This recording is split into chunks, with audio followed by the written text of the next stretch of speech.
The rain pounded the roof like 1,000 angry fists, each drop a reminder of the chaos I couldn't escape. My stepfather's voice, slurred and sharp, echoed from the living room. Eli, you're sleeping in the guest room with Michael tonight, didn't make a fuss. My stomach twisted, not just from the command, but from the way his eyes gleamed with something I couldn't name, something that made my skin crawl. I was 19, stuck in a crumbling house on the edge of a small Ohio town, where dreams went to die. My mother had married Ron 2 years ago, a man whose charm had long since drowned in whiskey bottles. He wasn't cruel in the loud, obvious ways, not at first. It was the quiet control, the way he'd rearrange my life like pieces on a chessboard, that wore me down. I'd learned to keep my head low, to nod and obey, because fighting back only made things worse. But this, sharing a bed with a stranger, it felt like a line I didn't know how to cross. Michael was Ron's old high school buddy, passing through town for a week. I'd met him once, briefly, when he arrived yesterday, a tall guy, maybe 20, with a quiet demeanor and eyes that seemed to see more than he let on. He didn't talk much, just offered a polite smile when Ron introduced us. "This is Eli," Ron had said, clapping my shoulder too hard. "Kid's quiet, but he's good." I hated how he spoke for me, like I was a prop in his story. The guest room was small, barely enough space for the creaky double bed and a chipped nightstand. I stood in the doorway, my backpack slung over one shoulder, staring at the bed like it was a trap. Michael was already there, sitting on the edge, unlacing his boots. His blonde hair caught the faint light from the window, and when he looked up, his blue eyes were soft, almost apologetic. "Hey," he said, voice low. "I'm sorry about this. I told Ron I could take the couch, but he doesn't listen." I finished, my voice barely above a whisper. I dropped my bag by the door and hesitated. The room felt too small, the air too thick. I didn't know Michael, didn't know why Ron insisted on this arrangement, but the unease in my gut told me it wasn't just about saving space. Michael nodded, like he understood more than I'd said. "You want the left side or the right?" he asked, gesturing to the bed. His tone was casual, but there was a carefulness to it, like he was trying not to spook me. I shrugged, muttering, "Doesn't matter." But it did. Everything about this felt wrong, like I was being pushed into something I couldn't control. I took the left side, climbing onto the mattress fully clothed, my back to the wall. Michael lay down on the right, leaving a wide gap between us. The silence was heavy, broken only by the rain and the occasional creak of the house. I stared at the ceiling, my heart racing for reasons I couldn't pin down. Was it fear? Anger? Or something else entirely? Something I'd buried deep to survive in Ron's house. "You okay?" Michael's voice cut through the dark, soft but steady. I turned my head slightly, just enough to see his silhouette. He was lying on his back, hands behind his head, staring up like he was searching for answers in the cracked plaster. "I'm fine," I lied. But I wasn't. I was a kid who'd spent years hiding who I was, what I felt, because Ron's world didn't have room for someone like me. I'd known I was gay since I was 14, but I'd never said it out loud. Not to my mom, not to the friends I didn't have, not even to myself in the mirror. It was a secret I carried like a bruise, invisible but always aching. Michael shifted, turning slightly toward me. "This house," he said carefully, "it's intense. Ron's always been like that. You know, pushing people around, testing them." His words hung in the air, and I wondered what he meant by testing. Had Ron done this before? Put people in situations just to see how they'd break? I didn't respond, but Michael didn't seem to expect me to. He just kept talking, his voice a quiet anchor in the storm outside. He told me about growing up with Ron, how they'd been friends until Ron's drinking got out of hand, How Michael had left town after high school to start over in Chicago, where he worked as a mechanic and lived in a tiny apartment with a view of the skyline. His stories were simple, but there was a warmth to them, a glimpse of a life where people could breathe. As he spoke, I felt something loosen in my chest. I didn't trust easily, not after years of Ron's games, but Michael's voice didn't demand anything from me. It just was. I closed my eyes, letting his words wash over me. And for the first time in months, I didn't feel completely alone. But then I heard Ida's low chuckle from the hallway, followed by the heavy thud of Ron's footsteps. My body tensed, every muscle locking up. Michael stopped talking, his head turning toward the door. "He's just checking," he whispered, but there was an edge to his voice now, like he knew something I didn't.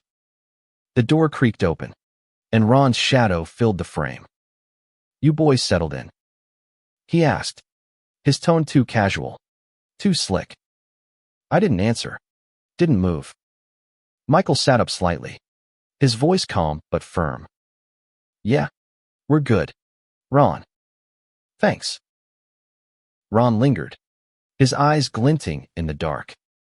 "Good," he said finally, stepping back. "Sleep tight." The door closed, but the weight of his presence didn't leave. I lay there, heart pounding, wondering what game he was playing and why Michael and I were the pieces. The rain had softened to a drizzle by morning, but the tension in the house clung like damp air.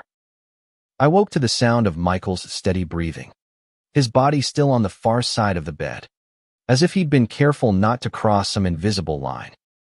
For a moment, I watched him, his face relaxed in sleep, and wondered what it was like to live without fear of saying the wrong thing.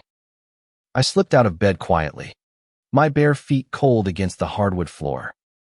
The guest room felt less suffocating in the daylight, but Ron's presence loomed everywhere, in the chipped paint, the stale smell of cigarette smoke, the way the house seemed to lean under his weight. I grabbed my backpack and headed to the kitchen, hoping to avoid him. No such luck. He was already there, nursing a coffee, his eyes bloodshot but sharp. "Sleep well?" he asked, a smirk tugging at his lips. I nodded, keeping my gaze on the floor. "Michael's a good guy," he went on, unprompted. "Known him forever. He's different, though. You'll see." The way he said different made my stomach churn, like he was dangling a secret he wanted me to chase. I muttered something about needing to shower and slipped away, but his words stuck with me. Different. Was he talking about Michael's quiet kindness, or something else? I didn't know, but I felt like I was being watched, judged, tested. The shower didn't wash away the unease, and by the time I returned to the guest room, Michael was awake, folding a blanket with careful precision. "Morning," he said, offering a small smile. "You okay after last night?" Ron was weird. His bluntness caught me off guard, and I almost laughed. "Almost." "Yeah," I said, sitting on the bed's edge. "He's always weird." Michael nodded, like he got it, and for a moment, we just sat there, the silence less heavy than before. I wanted to ask him about Ron's comment, about what different meant, but the words wouldn't come. Instead, I asked, "You heading out soon?" Michael hesitated, his hands pausing on the blanket. "Not sure. Ron asked me to stick around a few days, help with some stuff around the house. I owe him, I guess." He didn't sound convinced, and I wondered what kind of debt tied him to a man like Ron. The day passed in a blur of small tasks: fixing a leaky faucet, hauling junk from the garage, Ron's way of keeping us busy. Michael worked with a quiet focus, his hands steady as he wielded a wrench or carried boxes. I watched him, noticing the way he moved, the way his laugh broke through the tension when Ron wasn't around. He wasn't like the guys in this town, all bravado and sharp edges. Michael was soft, but not weak, like he'd seen enough to know what mattered. That night, Ron insisted we share the guest room again. No point wasting space, he said, his tone final. I didn't argue, but the knot in my chest tightened. Michael and I settled into the same routine on the left, him on the right. The gap between us a silent agreement. But this time, the silence felt different, charged with something I couldn't name.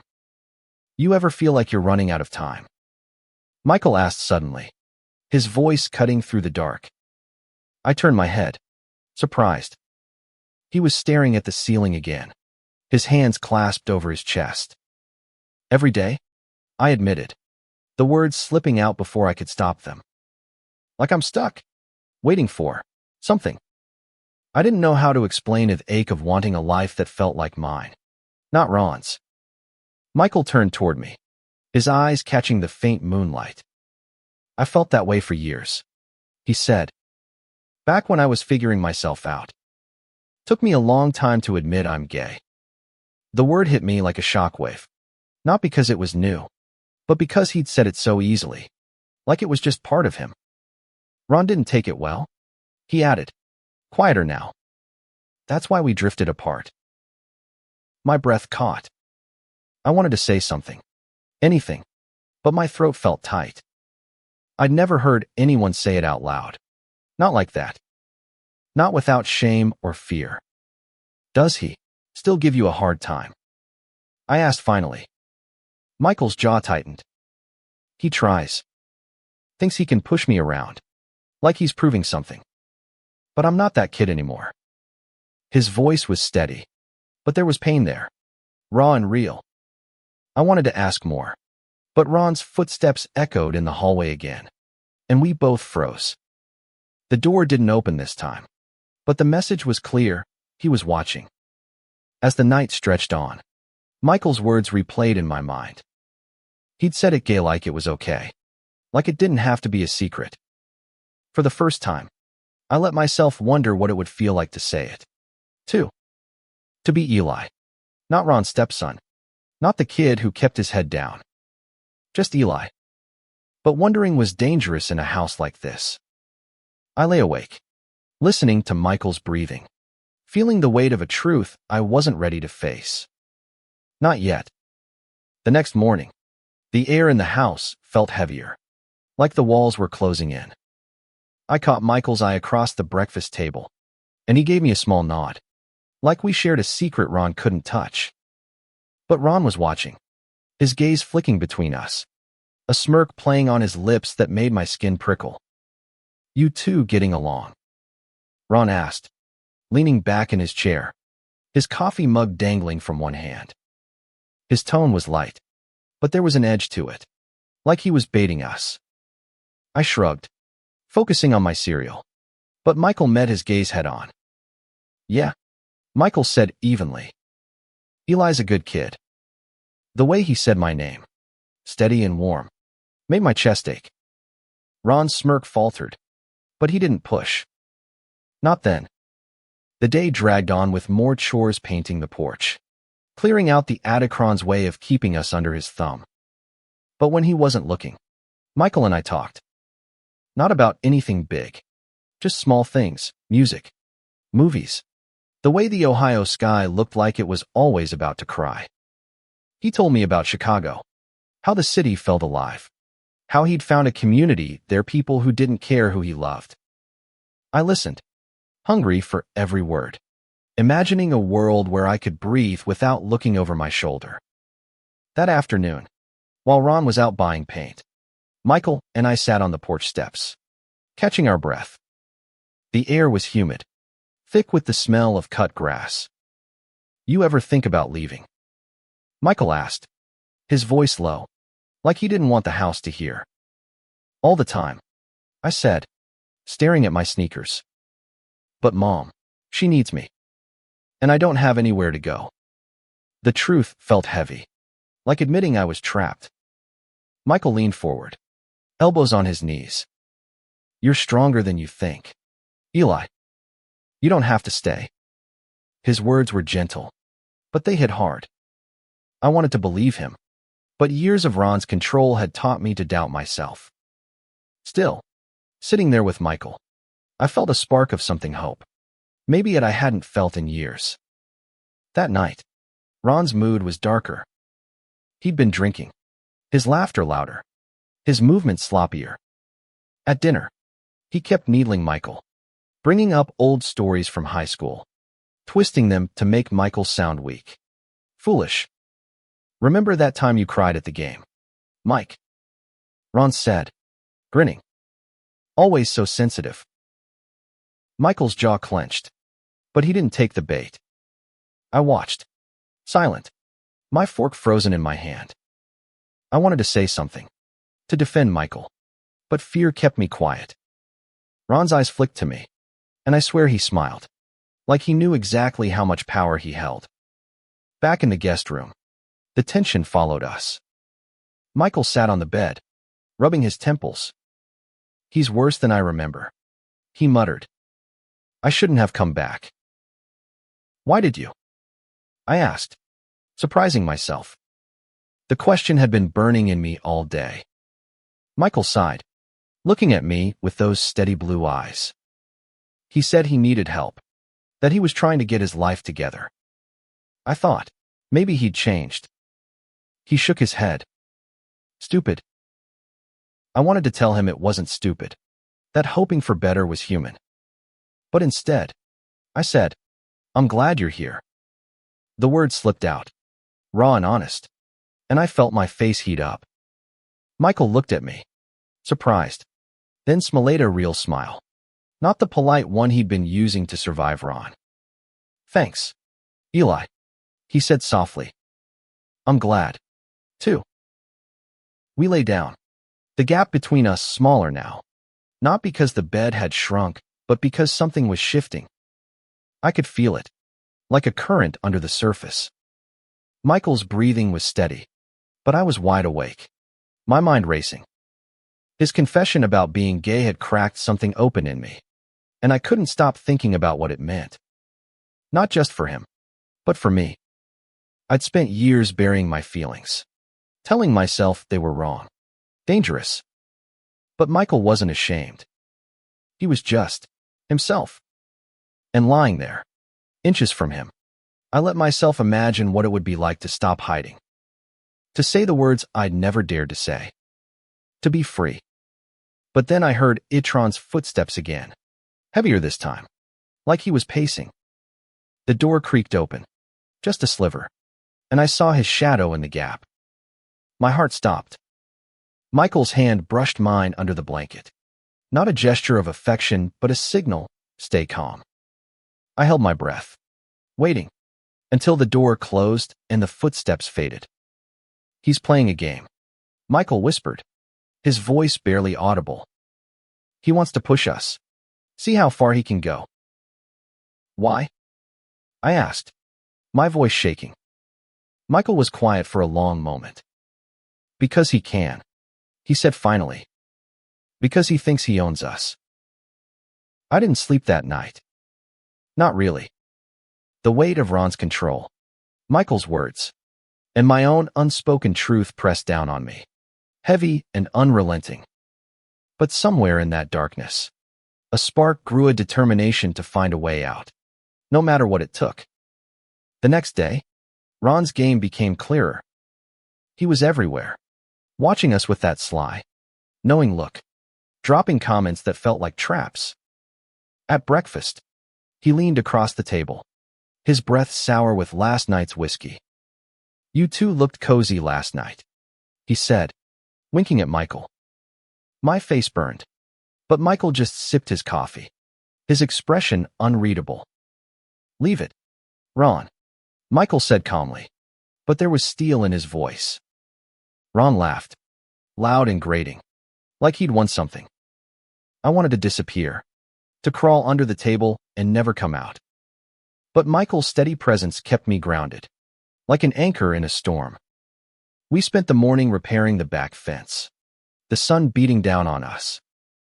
Ron stayed inside, supposedly working on paperwork, but I could feel his eyes through the windows. Michael worked beside me, hammering nails with a rhythm that felt almost meditative. Don't let him get in your head, he said quietly, not looking up. That's what he wants. I nodded, but it was easier said than done. Ron's control was a web, and I'd been tangled in it for years. Michael, Thuff, was different. He didn't bend under Ron's pressure, didn't let the taunts shake him. I envied that strength, but I also felt it rubbing off on me, bit by bit. That afternoon, while Ron was napping, Michael and I took a break in the backyard, sitting under an old oak tree. He pulled a small sketchbook from his pocket, flipping through pages of pencil drawing cityscapes. Faces. A dog curled up by a window. You're an artist? I asked, surprised. He shrugged, a little embarrassed. Just a hobby. Helps me think.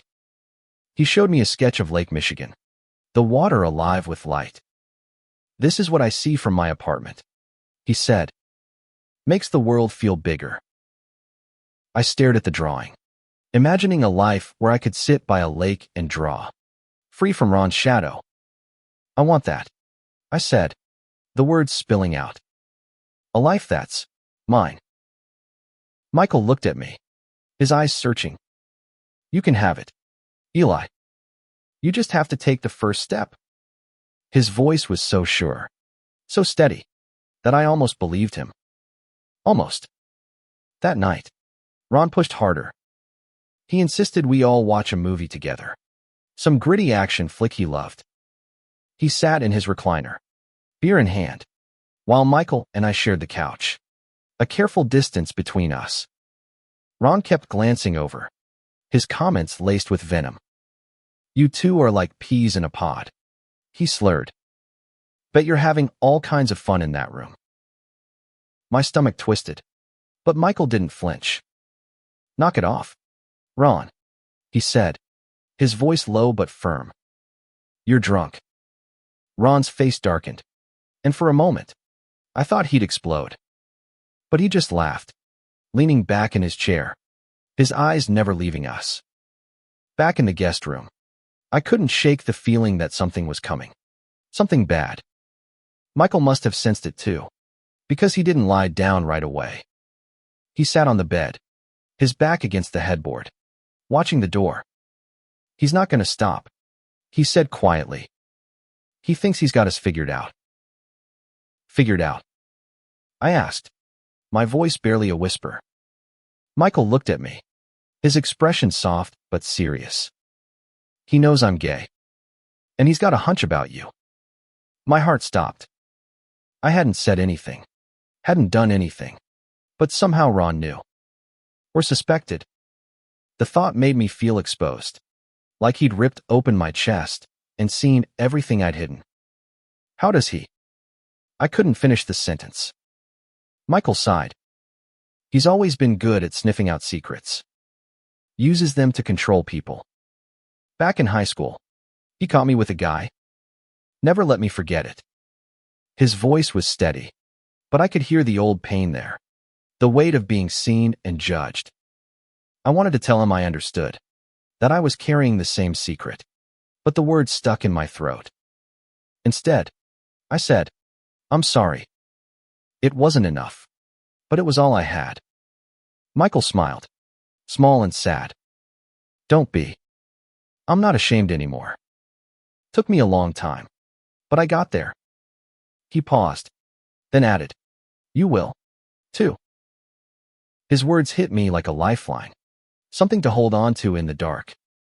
We lay down, the gap between us smaller still, and for the first time, I didn't feel alone in that bed. Michael's presence was a quiet strength, a reminder that I didn't have to face Ron's games by myself. But as the house settled into silence, I couldn't shake the feeling that Ron was planning something. His footsteps didn't come that night, but I knew he wasn't done.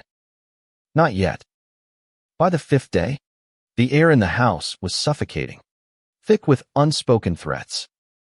Ron's taunts had grown sharper, his eyes glinting with a malice I hadn't seen before. At breakfast, he leaned toward Michael, his voice low and mocking. You teaching Eli any of your city ways? The words dripped with insinuation, and I felt my face burn. Michael didn't take the bait. Just helping with the chores. Ron, he said, his tone flat. But I saw his hands tighten around his mug, knuckles white. Ron laughed, leaning back, but his eyes stayed on me, like he was waiting for me to crack.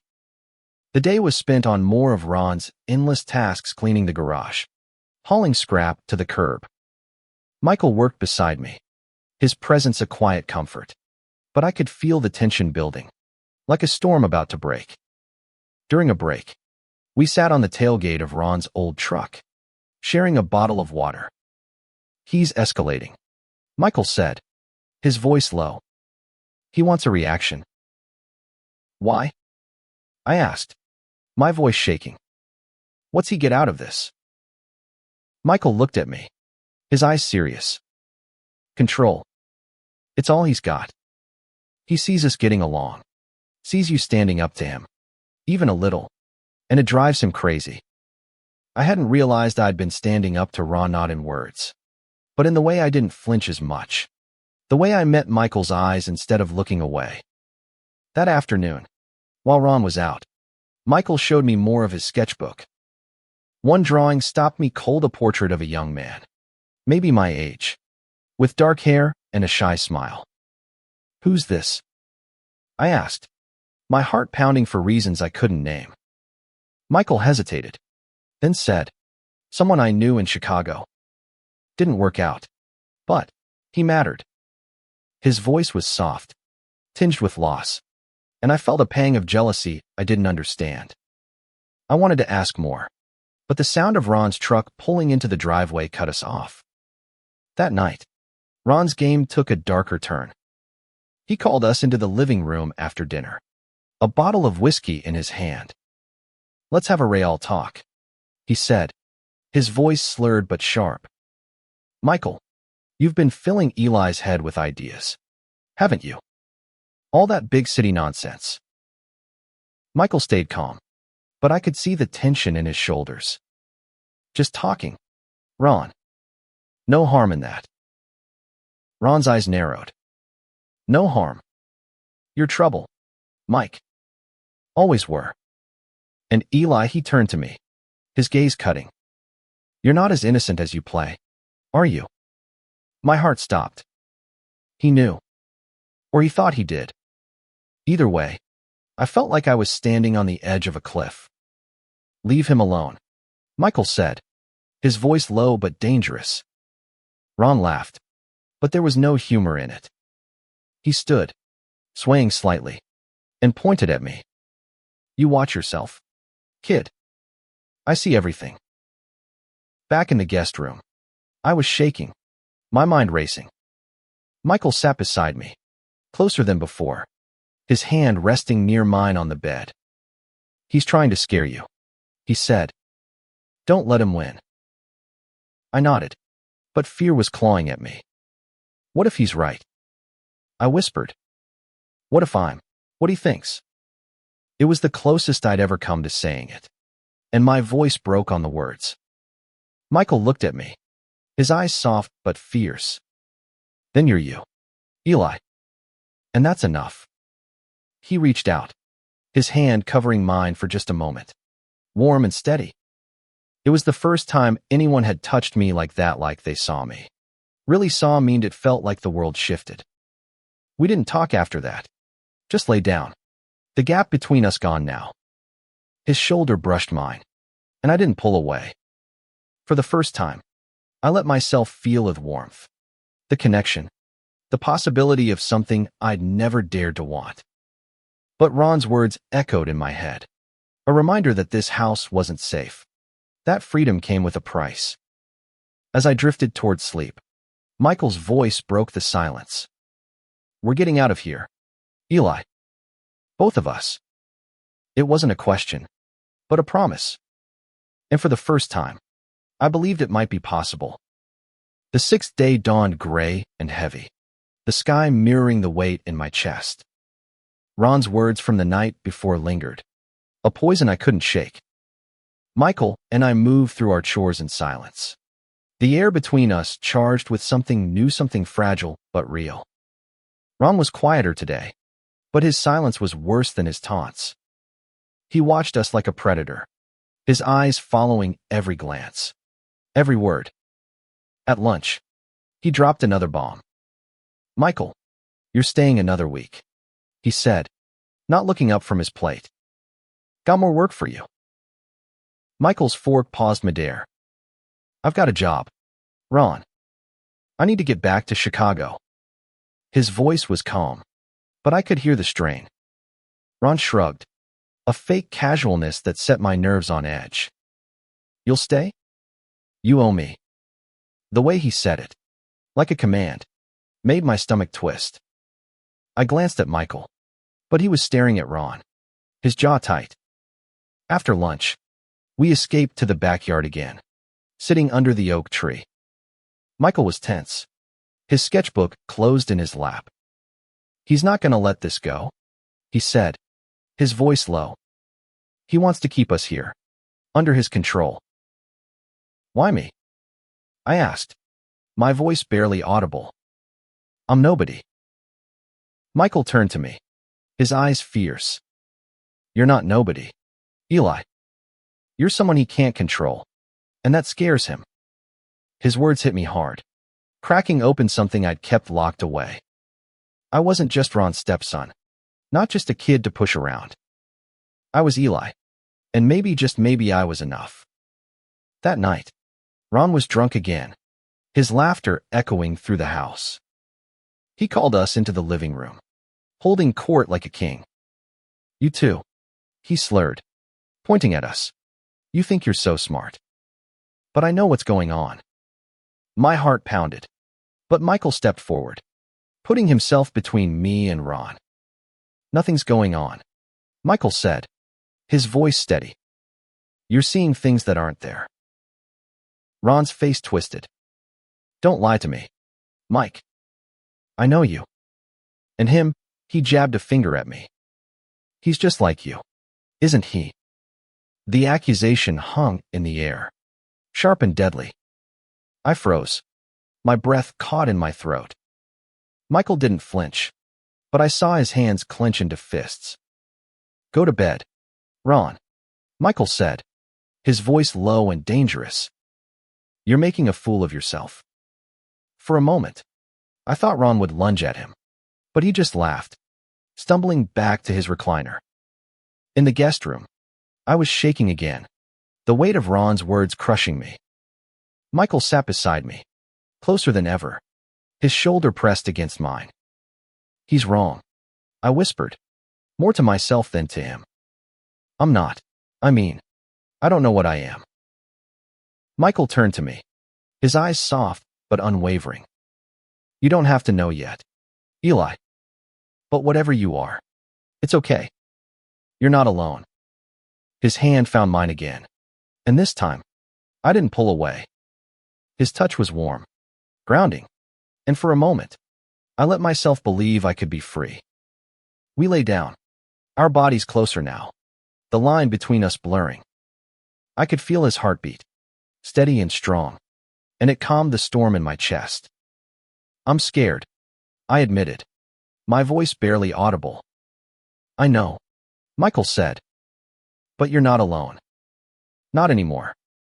His words were a promise, a lifeline, and I clung to them as the house creaked around us. But Ron wasn't done. In the middle of the night, I woke to the sound of shattering glass. Michael was already up, his body tense. "Stay here," he whispered, but I followed him, my heart pounding. In the living room, Ron stood swaying, a broken bottle at his feet, his eyes wild. "You think you can take him?" Ron slurred, pointing at me. "You think you can just take him away?" His words were a jumbled mess, but the intent was clear. He saw Michael as a threat, not just to his control, but to whatever twisted game he was playing. Michael stepped forward, his voice calm but firm. "Go to bed, Ron. This ends now." But Ron wasn't listening. He lunged, and everything went to hell. The air in the living room was thick with the smell of whiskey and broken glass. Ron's lunge was clumsy, his fist swinging wide. But Michael was faster, stepping aside and grabbing his arm. "Stop it, Ron." Michael's voice was sharp, cutting through the chaos. I stood frozen, my heart pounding so hard I thought it might burst. Ron stumbled, catching himself on the couch, his eyes wild with rage. "You don't get to tell me what to do," he roared, his voice shaking the walls. "This is my house." He pointed at me, his finger trembling. "And he's mine, not yours." The words hit like a slap, claiming me like property. I wanted to scream, to tell him I wasn't his, but fear kept me silent. Michael, though, didn't back down. "He's not yours, Ron," he said, his voice low and steady. "He's his own person, and you're done controlling him." For a moment, Ron looked stunned, like he couldn't believe Michael was standing up to him. Then his face twisted, and he lunged again, this time at me. I stumbled back, my back hitting the wall, but Michael was there, pulling Ron away before he could reach me. They struggled, a tangle of limbs and curses, until Ron tripped over the broken bottle and fell hard, his head cracking against the coffee table. Silence followed, heavy and terrifying. Ron groaned, clutching his head, blood seeping between his fingers. Michael stood over him, breathing hard, his eyes wide but focused. "Eli, get your stuff," he said, not taking his eyes off Ron. "We're leaving." I didn't think, didn't argue. I ran to the guest room, grabbing my backpack and shoving in clothes, my wallet, anything I could carry. My hands shook, but Michael's voice echoed in my head, steady and sure. When I returned, Ron was still on the floor, cursing under his breath, too dazed to stand. Michael grabbed his own bag, then took my arm, guiding me toward the door. "We're done here," he said, his voice firm but calm. I nodded, my throat too tight to speak. As we stepped into the night, the cool air hit my face, sharp and freeing. For the first time in years, I felt like I could breathe. We didn't stop until we reached Michael's car, a beat-up sedan parked at the curb. He threw our bags in the back, then turned to me. "You okay?" he asked, his eyes searching mine. I nodded, though I wasn't sure. "Where are we going?" I asked, my voice small. "Chicago," he said simply. "You're coming with me." It wasn't a question, but he waited, giving me a choice. I thought of my mom, asleep in her room, unaware of the chaos. I thought of Ron, bleeding on the floor, and the life I'd been trapped in for years. Then I looked at Michael, his steady presence a promise of something better. "Okay," I said, and it felt like the first real decision I'd ever made. The drive was long, the highway stretching out under a sky full of stars. Michael didn't talk much, just played soft music and let me process. I stared out the window, my mind a tangle of fear and hope. I'd left everything behind me, Mom. My home, my secrets, but I wasn't alone. Michael was there, and that made all the difference. As dawn broke, painting the sky pink and gold, Michael spoke. "You don't have to figure it all out now," he said. "But you're free, Eli. Whatever comes next, it's yours to choose." His words settled over me, warm and heavy, like a blanket I'd been missing my whole life. I didn't know what I was yet, gay, straight, something else, but for the first time, I felt like I had time to find out. And I wasn't doing it alone. Chicago was louder than I'd imagined, a pulse of life that hit me as soon as we crossed the city limits. Michael's apartment was small, a one-bedroom on the 4th floor with a view of Lake Michigan, just like he'd described. The first night, I slept on his couch. The cities hum a strange lullaby. I was free, but freedom felt raw, like a wound still healing. Michael gave me space, never pushing, but he was making coffee in the morning, showing me his favorite diner, introducing me to his friends. They were a mix of artists, mechanics, students, people who lived openly, unapologetically. One night, at a small bar with fairy lights strung across the ceiling, a guy named Sam asked me, "So, Eli, what's your story?" I froze, but Michael just smiled, his hand brushing mine under the table. "He's figuring it out," he said, and no one pushed. Days turned into weeks, and I found a job at a bookstore, shelving novels and sneaking reads during breaks. Michael helped me enroll in community college, something I'd never thought possible. Slowly, I started to build a life, one that felt like mine. But the past wasn't gone. I called my mom, told her I was safe, but she was quiet, her voice heavy with guilt. "I didn't know," she said, and I believed her. Ron had kept us both under his thumb. One night, Michael and I sat on his tiny balcony, the city sparkling below.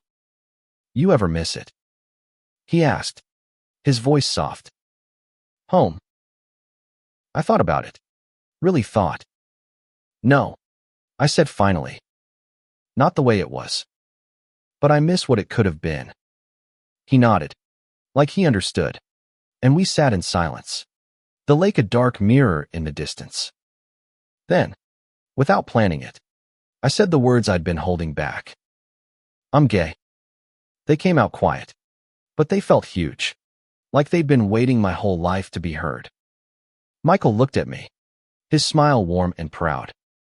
"I know," he said simply. "And I'm here." He didn't push, didn't ask for more, but his hand found mine.